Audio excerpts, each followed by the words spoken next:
Hey guys, good morning. Welcome back to my new mini vlog.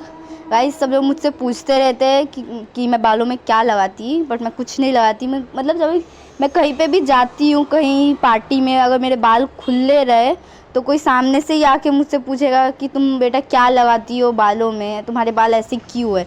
मतलब मैं कुछ लगाती नहीं हूँ। मैं सिर्फ नॉर्मल सा कोकोनट ऑयल और ब्लैक सेंसिल्क शैम्पू लगाती हूँ।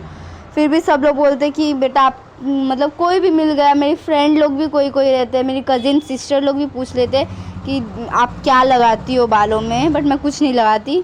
और मैं मतलब मेरी मम्मी को मैं बोलती हुई थोड़े बाल को कट कर दे नीचे से। मेरी मम्मी को खुद को मेरे बाल इतने अच्छे लगते हैं, मेरी मम्मी बोलती है नहीं रहने दे, क्यों। मेरी मम्मी तो मेरे बाल नहीं कट करती है, बट सब लोग पूछते रहते हैं। और कोई कोई लोग तो बोलते हैं कि नीचे से थोड़े कट कर दे, बट मैं एक बार कटवाती हूँ फिर बढ़ जाते हैं।